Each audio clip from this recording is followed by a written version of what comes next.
자, 이제 초대교회가 계속 커갑니다. 커가다 보니까 이제 여러 가지 문제들이 생기죠. 아직 이 교회가 이게 성숙하고 무슨 시스템이 제대로 갖춰진 게 아니잖아요.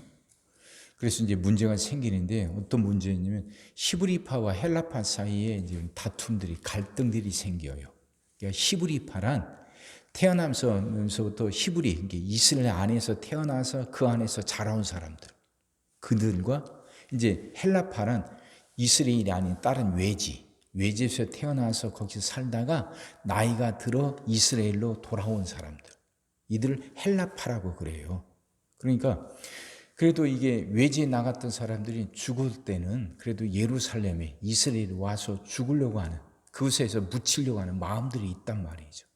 그러니까 외지에서 오래서 거기서 태어나서 살다가 예루살렘으로 이스라엘로 온 사람들, 그들이 이제 과부들이 있단 말이죠.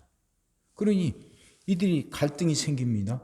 교회가 이제 그 성도들이 내놓은 재산을 갖고 사도들이 그걸로 이제 교회들에게 나눠주잖아요. 그래서 이제 가난한 과부들을 돌보는데 하다 보니까 그래도 히브리파는 이 안에서 나서 자라고 살아온 사람들이니까 그들에게는 이제 제대로 이렇게 도움이 가는데 외지에서 살다가 돌아온 사람들한테 이게 제대로 도움의 손길이 미치지 못한단 말이에요. 이게 일부러 그런 게 아니라 미숙해서 그런 일이 생긴 거죠. 그러다 보니까 헬라파 사람들에서 이제 불만이 생기는 거예요. 왜 우리한테는 제대로 도움이 오지 않느냐. 이런 불만이 생기니까 사도들이 그 말을 들어요. 그러니까 좋은 교회와 그렇지 못한 교회, 성령 충만한 교회와 그렇지 못한 교회의 차이가 여기서 나와요. 여기서도 그 차이가 생겨요. 들을 줄 알거든요. 성숙하게. 그런 원망, 불평이 생기면 왜 그런 거 갖고 원망하고 불평 안 하고 찍어 누르는 게 아니라 이야기를 들어봐요. 성령 충만이라고 하는 게 결국 소통하는 거잖아요. 그러니까 성령 충만하고 나니까 각지에서 온 사람들이 그 방언하는 소리를 다 자기들이 말로 듣게 되잖아요. 바벨탑에서부터 언어가 갈라진 거 아닙니까? 그렇게 갈라졌던 언어가 성령 충만하면서 서로 통하게 되잖아요. 성령 충만은 으쌰으쌰만 하는 게 아니에요. 서로 소통하는 거예요. 그래서 이야기를 들어보니까 그 말이 맞거든요. 그래서 사도들이 결단을 합니다. 우리가 할 일은 말씀 전하고 기도하는 거, 이게 먼저다. 그러니까 성도들 돌보는 일은 성도들 중에서 그런 지도자를 세워서 그 일에 맡기자 하니까 성도들이 다 좋아했던 겁니다. 그래서 투표를 해서 7명을 뽑아요. 그게 오늘 본문에 나오는 7 집사들이죠. 그래서 7 집사들에겐 성도들을 돌보는 일을 맡기고 사도들은 말씀 전하고 기도하는 일에 전무했다 이야기예요. 여기서 봐야 될 게 사역에 차별이 있고 구별이 있고 순위가 있느냐, 그건 아니에요. 어떤 건 더 높고 어떤 건 낮고 이게 아니에요. 중요한 건 성도들마다, 교회 성도들마다 다 자기 사역들이 있고 하나님 맡겨주신 사명들이 있어요. 그 사명에는 차별이 없어요. 높은 것, 낮은 것 따로 있는 게 아니에요. 똑같이 다 소중해요. 근데 문제는 뭐냐면 사도들은 다른 그 어떤 것보다도 말씀 전하고 기도하는 일에 전무해야 된단 말이에요. 사도들이 정말 열심을 다하고 최선을 다해야 되는 건 이 일이라는 거예요. 사도들은 그 일을 맡은 사람들이죠. 말씀 전하고 기도하는 일을 맡은 사람들이에요. 그러니까 그들은 그 일에 전무해야 돼요. 이게 우선이고 여기에 최선을 다해야 되는 거예요. 다른 일은 다 중요하지 않아서 맡기는 게 아니라 맡은 일들이 다 다른 거예요. 맡은 일들이 다 달라요. 사도는 말씀 전하고 기도하는 일을 맡은 사람들이고 성도들은 교회 안에 다른 일들을 맡은 사람들이에요. 그러니까 똑같이 소중한 겁니다. 차별이 있는 게 아니에요. 다만 본질이요. 본질만 하는 거예요. 교회가 온전하게 서기 위해서는 교역자들, 그러니까 목사, 전도사, 교역자들은 이 일에 전념해야 돼요. 말씀 전하고 기도하는 일에 이게 전념해야 돼요. 이게 본질이에요. 이게 본질. 교회 본질이에요. 말씀이 바로 선포되고 그래서 그 말씀을 바로 선포하기 위해서 교육자들은 무릎 꿇어 기도하고, 이게 돼서 말씀이 올바로 선포될 때 성도들이 그 말씀을 통해서 은혜를 받죠. 말씀이 영혼의 양식이니까 영혼이 좋은 양식을 마음껏 먹죠. 그러니 성도들의 영혼이 살아나요. 그 성도들의 영혼이 살아나니까 신앙이 건강할 수밖에. 그 건강한 신앙, 올바른 믿음 갖고 성도들이 각자에게 맡겨주신, 하나님 맡겨주신 사명을 각자 감당하는 거예요. 교회 여러 곳에서, 이곳에서 이런 일, 저곳에서 저런 일, 그 안에 차별이 없잖아요. 그러니까 그 일을 감당하는 사람들이 말씀 위에 바로 서서 은혜 받고 성령의 힘으로 그 일을 감당하니까 문제가 없는 거죠.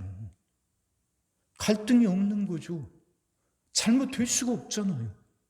성도들이 말씀의 은혜를 받는데 그 말씀에 바로 서서 건강한 신앙을 갖고 그 사역을, 그 사명을 감당하는데 문제가 될 리가 없죠. 그러니 교회가 좋아질 수밖에.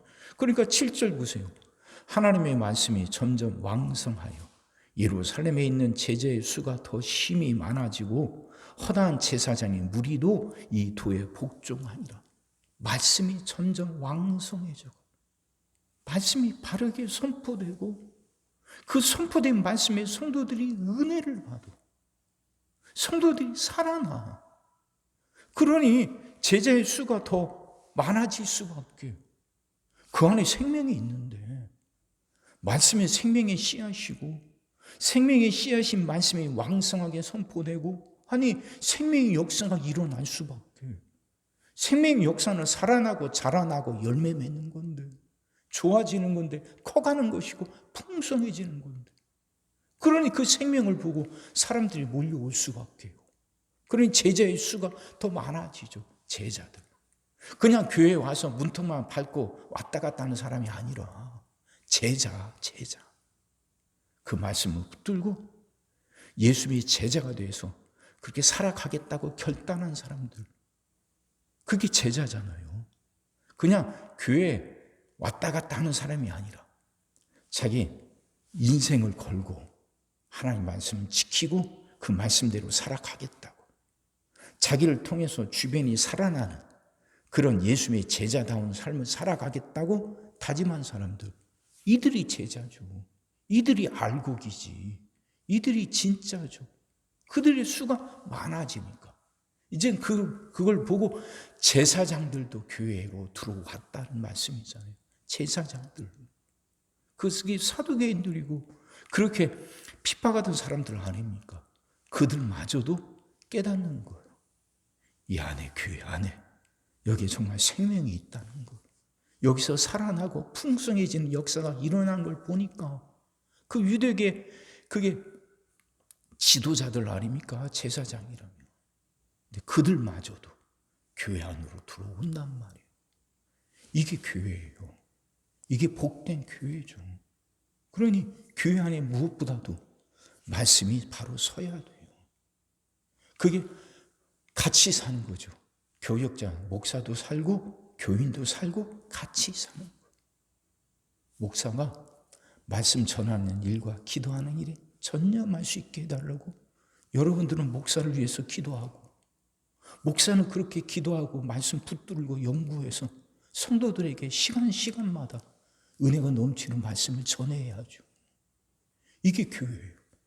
이게 올바른 교회의 모습이고 그래야 서로 같이 사는 거예요. 그래야 하나님 앞에 섰을 때 칭찬받는 교회가 되는 거죠. 우리 전주 신흥교회가 이런 교회가 되게 해달라고 기도합시다. 이게 교회의 모델이에요. 이것이 우리가 닮아가야 할 교회의 올바른 모습이에요.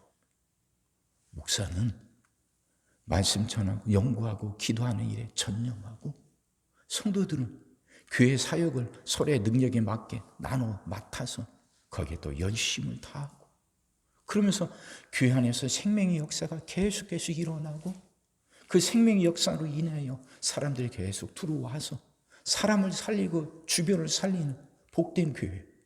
이게 돼야죠. 이게 돼야지 우리 전주 신흥교회가 이렇게 돼야죠. 그럼 이걸 가슴에 품읍시다. 이 모습을. 하나님, 우리 전주 신흥교회가 이런 교회가 되게 해달라고. 이걸 가슴에 품고 기도하자고. 목사는 교인들을 위해서 기도하고 교인들은 목사를 위해서 기도하고, 정말 교회가 무엇보다도 말씀과 기도 위에 든든히 서게 해달라고. 말씀이 갈수록 왕성해지게 해달라고. 그 은혜가 우리 가운데 임하기를 주의 이름으로 축원합니다. 기도하겠습니다. 사랑의 주님, 오늘 말씀이 이해가 되게 하시고 깨달아지게 하시고 은혜가 되게 하여 주옵소서. 하나님, 정말 우리 전주 신흥교회가 말씀이 왕성하여 가는 교회가 되게 하여 주옵소서. 하나님, 본질이 서게 하여 주옵소서. 하나님, 교육자들 말씀 연구하고 기도하며 말씀 선포하는 데 최선을 다하게 하여 주옵시고, 성도들은 자신에게 주어진 그 사명에 그 자리마다 충성을 다하는 아름답고 복된 교회가 되게 하여 주옵소서. 말씀이 왕성하여 저 감을 통해서 하나님 교회 안에 제자들이 계속 서가게 하여 주옵시고 많은 사람들이 들어오게 하여 주옵소서. 그래서 이 안에서 생명의 역사가 끊임없이 일어나게 하여 주옵소서. 생명을 살리고 지역을 살리는 생명의 교회가 이루어지게 하여 주옵소서. 우리 전주 신흥교회가 그런 교회가 되게 하여 주옵소서. 이 소망을 성도들이 가슴에 품게 하여 주옵소서. 모든 성도들이 이 소망을 품고 우리 교회가 이런 교회가 되게 해달라고 기도하게 하여 주옵시고, 이런 교회가 되기 위해서 온 성도들이 열심을 품는 그런 교회를 만들어 갈 수 있게 하여 주옵소서. 이 은혜를 우리에게 내리워 주시옵소서. 오늘도 우리 모든 성도들 위해 기도합니다. 한 사람 한 가정 빠짐없이 일일이 찾아가셔서 오늘 또 함께 하시고 은혜 내려 주옵소서. 가정들이 다 평안하게 하시고 식구들이 다 건강하게 하시며 생업이 다 형통하게 하시고 문제들이 다 해결받게 하여 주옵소서. 우리 자녀들을 축복하시고 앞길을 열어 주옵소서. 우리 자녀들은 하나님을 사랑하게 하시고 말씀을 지키게 하시며 하나님께 영광 돌리는 일꾼들로 살아가게 하여 주시옵소서. 하나님 우리에게 새날을 주실 줄 믿습니다. 성도들은 질병을 이겨내고 물질 어려움을 극복하고 수많은 문제를 해결하며 살아가는 그 새날을 살게 하시고, 교회는 예배가 살아나 빈자리가 가득 채워지며 언제나 생명의 역사가 일어나는 새날을 살게 하여 주시옵소서. 오늘도 모든 성도들 눈동자처럼 지키시고 복된 길로 인도하여 주옵소서. 믿사옵고 예수님의 이름으로 기도하옵나이다. 아멘.